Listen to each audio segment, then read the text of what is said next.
معروف عالم دین مولانا سید ابو الاعلیٰ مودودی رحمۃ اللہ علیہ نے رب کو کیسے سمجھایا؟ جناب نعمان علی خان صاحب نے کیسے سمجھایا؟ اور قرآن پاک میں لفظ رب کتنے معنی میں استعمال ہوا ہے؟ یہ سب کچھ جاننے کے لیے اس ویڈیو میں ہمارے ساتھ رہیے۔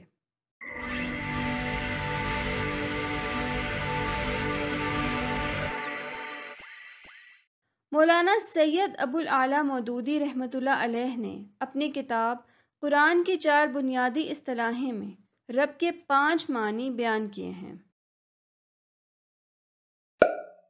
پرورش کرنے والا، ضروریات بہم پہنچانے والا، تربیت اور نشو و نما دینے والا، کفیل، خبرگیر، دیکھ بھال اور اصلاح حال کا ذمہ دار، وہ جو مرکزی حیثیت رکھتا ہو، جس میں متفرق اشخاص مجتمع ہوتے ہوں، سید، مطاع، سردار ذی اقتدار، جس کا حکم چلے، جس کی فوقیت و بالادستی تسلیم کی جائے، جسے تصرف کے اختیار ہوں، مالک، آقا۔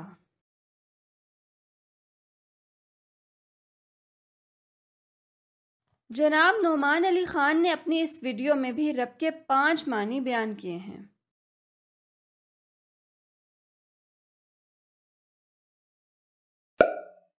مالک،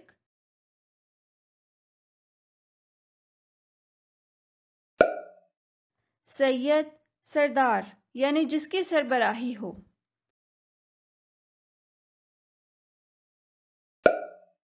منعم یعنی انعام یا تحفہ دینے والا، المربی یعنی تربیت کرنے والا، القیم یعنی ہر چیز کو قائم رکھنے والا۔ یقیناً ان علماء نے لفظ رب کی تشریح کرنے میں بہت محنت کی، لیکن انسانی تشریح میں ہر انسان کا علم، تجربہ اور مزاج کا رنگ بھی شامل ہوتا ہے۔ آئیے اب دیکھتے ہیں کہ اللہ تعالیٰ نے لفظ رب قرآن پاک میں کن کن معنی میں استعمال کیا ہے۔ رب وہ ہستی ہے جس کی طرف ہمیں واپس جانا ہے۔ اللہ تعالیٰ سورہ ہود میں فرماتے ہیں کہ وہ تمہارا رب ہے اور اسی کی طرف تم پلٹا کر لے جائے جاؤ گے۔ رب وہ ہستی ہے جو مخلوق کا اندراج کر سکے۔ اللہ تعالیٰ سورۃ الانعام میں فرماتے ہیں کہ زمین میں چلنے والا کوئی جاندار اور ہوا میں اڑنے والا کوئی پرندہ ایسا نہیں ہے جو تمہاری ہی طرح ایک امت نہ ہو، اور ہم نے اپنے دفتر میں کسی کے اندراج سے کوتاہی نہیں کی ہے، پھر وہ سب اپنے رب کی طرف سمیٹے جائیں گے۔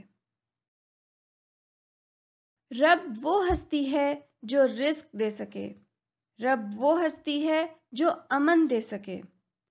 یہ دونوں معنی اللہ تعالیٰ نے سورۃ القریش کی ان آیات کریمہ میں بیان کیے ہیں، لہٰذا انہیں اس گھر کے رب کی عبادت کرنی چاہیے جس نے ان کی رزق رسانی کا انتظام کیا ہے اور انہیں بد امنی سے محفوظ رکھا ہے۔ رب وہ ہستی ہے جو پیدا کر سکے، رب وہ ہستی ہے جو راہ دکھا سکے، رب وہ ہستی ہے جو کھانا کھلا سکے، رب وہ ہستی ہے جو پرورش کر سکے، رب وہ ہستی ہے جو شفا دے سکے۔ یہ 5 معنی اللہ تعالیٰ نے سورۃ الشعراء کی ان آیات میں بیان کیے ہیں۔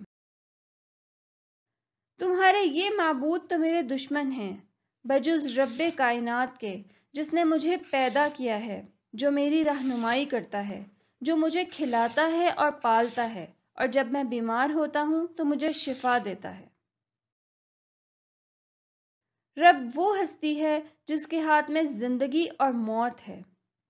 اللہ تعالیٰ سورۃ البقرہ میں فرماتے ہیں کہ تم نے اس شخص کو بھی دیکھا جس نے ابراہیم علیہ السلام سے اس کے رب کے بارے میں بحث کی، اس بنا پر کہ اللہ نے اسے حکومت دے رکھی تھی۔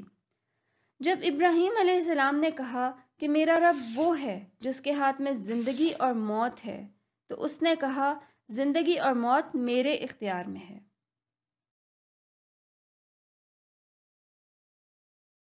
رب وہ ہستی ہے جو نشانیاں نازل کر سکے۔ اللہ تعالیٰ سورہ بنی اسرائیل میں فرماتے ہیں، پس فرعون نے اس سے کہا کہ اے موسیٰ، میں تو سمجھتا ہوں کہ تیری عقل خبط ہو گئی ہے۔ موسیٰ علیہ السلام نے جواب دیا، تو خوب جانتا ہے کہ یہ بصیرت افروز نشانیاں رب زمین و آسمان کے سوا کسی اور کی نازل کی ہوئی نہیں ہیں، مگر میرا خیال ہے کہ اے فرعون، تیری شامت ہی آ گئی ہے۔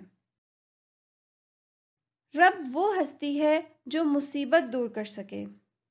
اللہ تعالیٰ سورۃ الزمر میں فرماتے ہیں، اور جب انسان پر کوئی مصیبت پڑتی ہے تو یکسو ہو کر اپنے رب ہی کو پکارتا ہے، مگر جب وہ اپنی نعمت سے اسے سرفراز کرتا ہے تو یہ اس مصیبت کو بھول جاتا ہے جس میں مدد کے لیے اس سے پہلے اللہ کو پکار رہا تھا، اور اللہ کے ہم سر ٹھہرانے لگتا ہے۔ رب وہ ہستی ہے جو سورج، چاند اور ستاروں کا انتظام کر سکے۔ اللہ تعالیٰ سورۃ الاعراف میں فرماتے ہیں، حقیقت میں تمہارا رب تو اللہ ہے جس نے آسمان و زمین کو 6 دن میں پیدا کیا اور پھر اپنے تخت سلطنت پر جلوہ افروز ہو گیا، جو رات کو دن پر ڈھانک دیتا ہے اور پھر دن رات کے پیچھے دوڑا چلا آتا ہے۔ سورج اور چاند اور ستارے سب کے سب جس کے تابع فرمان ہیں۔ سنو، خلق اسی کی ہے اور فرما روائی بھی اسی کی، بڑا بابرکت ہے وہ کائنات کا رب۔ رب وہ ہستی ہے جو سننے کی طاقت دے سکے۔ رب وہ ہستی ہے جو دیکھنے کی طاقت دے سکے۔ رب وہ ہستی ہے جو جاندار اور بے جان کو پیدا کر سکے۔ رب وہ ہستی ہے جو اس کائنات کا نظام چلا سکے۔ یہ 4 معنی اللہ تعالیٰ نے سورہ یونس کی ان آیات میں بیان کیے ہیں۔ ان سے پوچھو، کون تم کو آسمان اور زمین سے رزق دیتا ہے؟ کانوں کی شنوائی اور آنکھوں کی بینائی کس کے قبضہ اور اختیار میں ہے؟ کون ہے جو بے جان کو جاندار میں سے اور جاندار کو بے جان میں سے نکالتا ہے؟ اور کون اس کارگاہ عالم کا انتظام چلا رہا ہے؟ وہ ضرور کہیں گے اللہ۔ کہو، پھر تم ڈرتے نہیں ہو؟ جب یہ سارے کام اسی کے ہیں تو ہمارا حقیقی رب اللہ ہی ہے۔ رب وہ ہستی ہے جو زمین کو رہنے کے قابل بنا سکے۔ رب وہ ہستی ہے جو آسمان کو چھت بنا سکے۔ رب وہ ہستی ہے جو خوبصورت شکلیں بنا سکے۔ رب وہ ہستی ہے جو زندہ ہو۔ یہ 4 معنی اللہ تعالیٰ نے سورۃ المؤمن کی اس آیت میں بیان کیے ہیں۔ اللہ جس نے تمہارے لیے زمین کو جائے قرار بنایا اور آسمان کا گنبد بنا دیا، تمہاری صورتیں بنائیں اور خوب ہی صورتیں بنائیں، اور تمہاری غذا کے لیے پاکیزہ چیزیں مہیا کیں، وہی اللہ تمہارا رب ہے، بڑا بابرکت ہے وہ کائنات کا رب۔ وہی زندہ ہے، کوئی اور معبود اس کے سوا نہیں، اسی کو تم پکارو اپنے دین کو اس کے لیے خالص کر کے۔ رب وہ ہستی ہے جو انسان کو مٹی سے پیدا کر سکے۔ اللہ تعالیٰ سورہ فاطر میں فرماتے ہیں، اللہ نے تم کو مٹی سے پیدا کیا، وہ رات کو دن میں پرو دیتا ہے اور دن کو رات میں۔ اس نے چاند اور سورج کو ایسے ضابطے کا پابند بنایا ہے کہ ہر ایک اپنے مقرر وقت تک چلا جا رہا ہے۔ یہی اللہ تمہارا رب ہے، بادشاہی اسی کی ہے۔